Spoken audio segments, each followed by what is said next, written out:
Good morning, kids, and today we're checking out a brand new video from TrueGreen7 of turning Pokemon into normal types. Huh, okay, now that's a little interesting.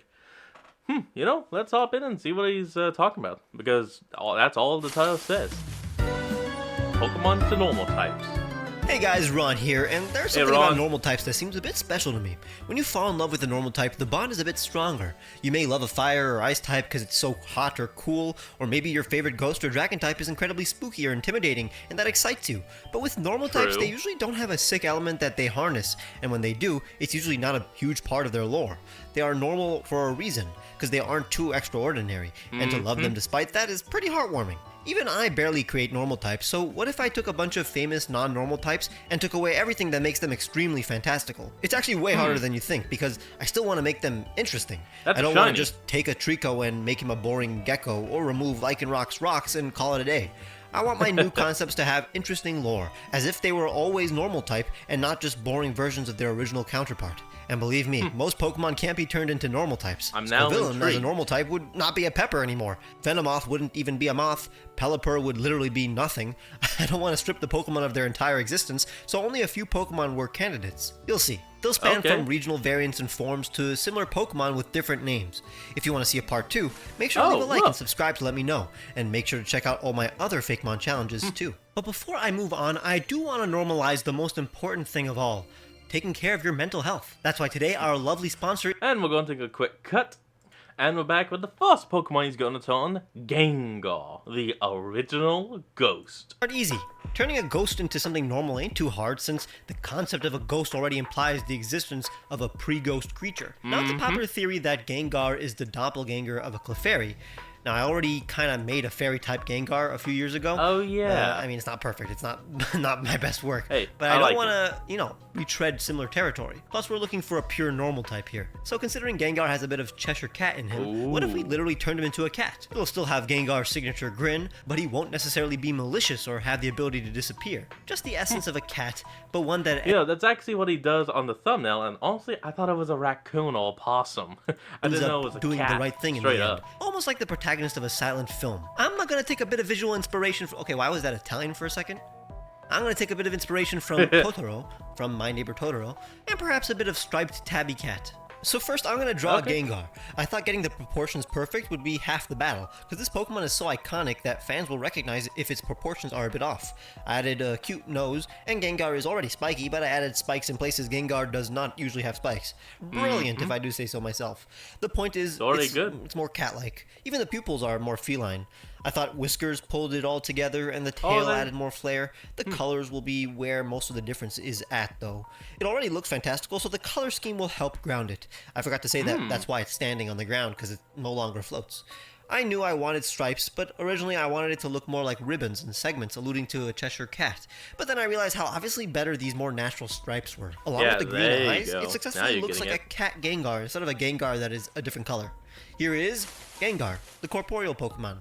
This form has been discovered to be the original species of Gengar. They contain an above average amount of gas stored within them. The gas that builds up within its body allows Gengar to bounce around. This is why Gengar perpetually grins, but rarely opens its mouth. While its face looks Oh. sinister, it is actually very friendly and Oh, compliant. and look at the shiny. He literally just made it a regular Gengar. I love it. It allows kids to pet its fluffy fur and bounce on its belly. It can inflate slightly in order to repel attacks. In battle, Gengar will claw at its opponents with its sharp claws. The micro holes on its claws release trace amounts of its internal gas, allowing its swipes to reach further and hurt even ghost Pokemon. When this Oof, Pokemon that's passes gonna away, hurt. its soul Oh, mingles stink. with the internal gas inside of its body and continues to roam the earth in the form of a ghost poison type. It has the abilities Scrappy, Unnerve, and the hidden ability Normalize. Its shiny is a bit obvious, yet Oh, yeah, colorful. clearly. Honestly, this is exactly what I wanted to see. Can't complain at all. It looks like something that could have been eventually created if Gengar never existed. Maybe. Oh, we'll be right back. And we're back.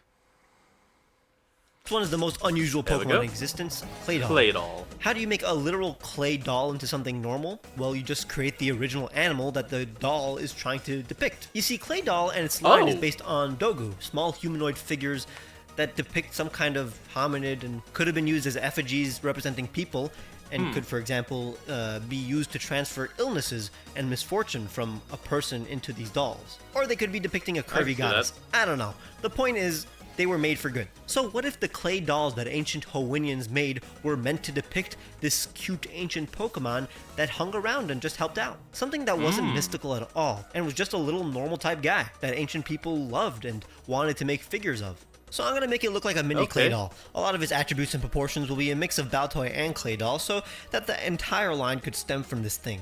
It has one beak inspired by the many beaks Clay doll has, and this unibrow inspired by the one that the original family has. At this point, I wanted to make it look more like a bird by giving it feathers, as if the spikes Clay doll has were an interpretation of this guy's protruding feathers. But then it looked too much like a basic bird. I wanted it to look like an enigmatic Pokemon that only existed in the past, some kind of vague creature instead of a straight up bird, so I gave him puffy arms and little fingers. Once I gave it a little crown-like ornament on the head, I realized I've always associated pomegranates with ancient civilizations, so making it look like one ain't half bad of an idea. Like that's a good it's very idea. beneficial and healthy to be around. The legs are literally Clay dolls, but the pattern on the belly is not only inspired by Clay doll and Baltoys, but also makes it look like a Pokeball.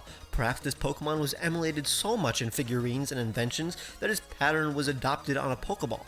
Since this little guy was the ultimate helper, it was used like a friendly tool that captured the hearts of ancient Howinians. Makes sense for a tool that captures to inspire the Pokeball. Just finishing it off before giving it the color originally closer to Clay dolls, but then realizing that I don't want the eye to get lost in the black body, and that it was a precious Pokemon, so a more shiny silver body is appropriate. The bluish tint not only complements the yellow, but also looks like something that would be designed in Gens 3 and 4. Say hi to Pompal, the companion Pokemon from Pomegranate and Pal.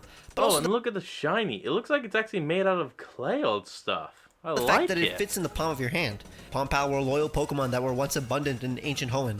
They would be at the side of every Hoennian, working and playing every day. They captured the hearts of all who encountered them. They would mediate between enemies and take care of children. They were not particularly powerful in battle, but would help spar with other Pokemon in order to train them. Ancient texts reveal that the entire species of Pompal went extinct after they collectively combined their strength to shield Hoenn from a calamity. To honor Pompal's sacrifice, primitive Hoennians etched Pompal's likeness into mud figurines and toys. These figures came to life after being exposed to mysterious rays of light. Thus, Clay doll and Baltoy were born. They have the abilities Q-Charm, Magic Guard, and huge power. Their shiny is a precious gold. I honestly fell in love with this fake mon while writing its dex entry. So please, type rest in peace, Pompal, in the comments to honor this friend. You know, before we continue on, I'm gonna pause and do that real quick. And we're back. Darmanitan is next. You may be thinking, don't we already have a non-fire type Darmanitan? Well, yeah, and it makes it a lot harder since Galarian Darmanitan is white, and that's kind of the normal color to me. But we can complete the Darmanitan saga by making it a trio. The real ones already represent heat or cold, while ours will be temperate. A Darmanitan that isn't cold or hot. It's just a normal Darmanitan. It'll represent Darmanitan, including its Zen mode, but it'll be a Darmanitan that's already kind of Zen, but still active. Sitting, but awake and alert. Darmanitan is based on Daruma dolls, which are modeled after the founder of Zen Buddhism, the Bodhidharma. So our Darmanitan will be a monk, but before he becomes enlightened. We'll take inspiration from actual orangutans and their behavior. To me, they always seemed like the chillest kinds of apes, and we'll try to give it, orangutan energy. I wouldn't have minded if it was a normal psychic type, but we already have a normal psychic type orangutan. Imagine a less aggressive Darmanitan that sits. It's obviously inspired by its Zen mode, but is very much active, like an orangutan that is chillin' but still grabbing everything that catches its attention. A very patient yet curious Pokemon. I want to make sure that some elements like its mouth, patterns, and eyebrows are a mixture of all three Darmanitan designs that already exist. Okay, now I gave zero representation to the Galarian Zen mode, which is like the fourth form, technically. Some detailed grabbers, and only one pupil. Since Daruma figures are bought having blank eyes, then the owner selects a goal or wish and paints it on the left eye of the figure using ink, and then once the goal is achieved, the right eye is filled in. This implies that this Pokemon is right in the middle between all Darmanitans. Since Unova Darmanitan has spiky fur and the Galarian form has fluffy fur, I mean, not really, it's really ice actually, I'd give this one shaggy hair more akin to real orangutans. Also fits on a sedentary Pokemon. I gave it a mixture of the colors of both forms, again just making it look more like a normal orangutan to match this normal type. The gold accents I ended up with complete the package. Check out Darmanitan, the Zen Pokemon. This form of Darmanitan is and look at that shiny. It's like a Yeti. rarely angry or energetic. It is incredibly patient and simply awaits for others to attack before retaliating. It sits for most of its life. It grabs onto vines in order to travel and find food, all while resting its legs. It is believed to be the earliest incarnation of Darmanitan, with a primitive version of the flame sac Unnovan Darmanitan possesses. This allows itself to warm its body as it sits during the cold nights, but it cannot produce fire on its own. It is intelligent enough, however, to use tools in order to create fire. It'll often create a campfire for forest Pokemon and sit with them all through the night. It has a new ability called Grappler. When hit with a move that makes contact, it grabs onto its opponent, powering up its following move by 50%. It's almost like Guerrilla Tactics, but it can only be activated when hit, doesn't have a move limit, and applies to like all damaging moves. But hopefully the fact that it's a slow Pokemon helps control this potentially OP ability. Not gonna lie though, I think I may prefer the shiny for some reason. The old look gives it slightly more personality. I'm glad I was able to find a new gimmick with this Pokemon with grappling, instead of simply making a sitting Darmanitan.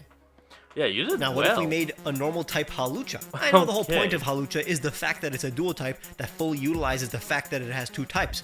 I believe it was the first Pokemon to receive a dual typed move, but I'm not going to fact check that. This isn't a fact video, and I am lazy. So would stripping this Luchador Hawk of its types make it still interesting? Oddly enough, this is the one that's going to change the least in this video. I'm going to make a retired, unmasked wrestler who now trains and coaches other Pokemon. It's going to take inspiration from Luchadors when they're not fighting, but I also simply want to see a Hawlucha without patterns that allude to its mask. Unfortunately, that means removing the sweet, sweet green.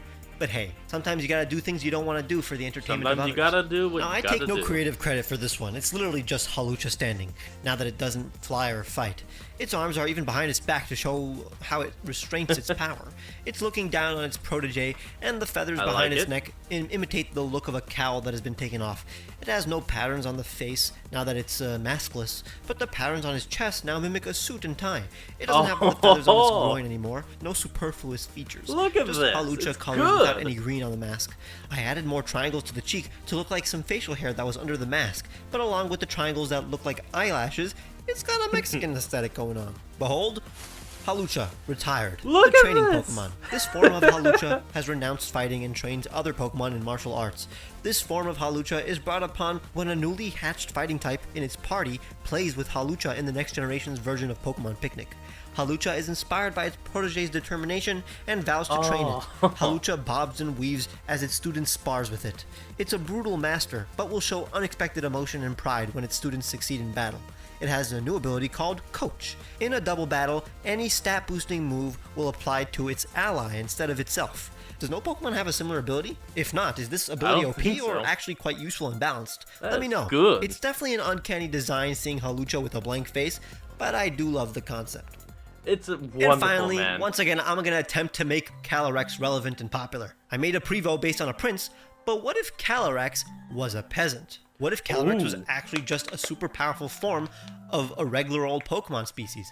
Kind of like how Diancie is a mutated Carbink. Calyrex is the king, and the normal type Pokemon we're going to make is the peasant. It makes a whole lot of sense since in the feudal system, the serfs under the lord's command were basically farmers. And a little peasant rabbit farmer makes even more sense as the original form of a godlike Calyrex that can instantly grow crops. I'm starting with a bunny that has the general shape of Calyrex's head. I mean his face, not his big old noggin. Yeah, instead of enlightened, intelligent, regal eyes, I gave it more of a blank, animalistic eyes like a cute Pokemon. It doesn't float, its legs haven't atrophied like Calyrex's dangly legs, so they are strong and long. It's also fluffier and has more of a belly. Instead of patterns that allude to regal robes, its cloth-like fur looks like a medieval peasant or monk cowls. It has one pair of ears instead of two, and obviously no big bulb full of knowledge. Made it more joyful. Ignorance is bliss after all, and this thing is way less intelligent than Calyrex. Refining it before adding Calyrex's colors, and then desaturating them and making them less vibrant. This way it doesn't look like a fruitful grass type. Say hi to Pezani, the surf Pokemon. Pezani hops around, sowing the seeds it has collected and stored in its hood. It is a proud farmer. In battle, it gleefully dodges its foes' moves by hopping around. It then proceeds to kick and slap its opponents with its ears. It is believed that Calyrex was once a Pezani born with a bud on its head that kept on growing, providing its brain with nutrients and increasing its intelligence exponentially. They have the abilities Harvest and Quick Feet. And I hope you have Right? quick fingers that you'll use to press the like button and subscribe if you haven't. Make sure to check out the description for the music I used, the t-shirts I made for you guys, and my Patreon where you can get cool rewards like seeing my videos days early, which you can also do by clicking the join button and becoming a member. Make sure to follow me on Twitter. Oop, there we go. Well, folks, that's going to be the end of today's video. I hope you all enjoyed this. Remember to like, comment, and subscribe for more. Link to the original will be in the description below. And I'll see all you folks next time when we flick on. Peace out.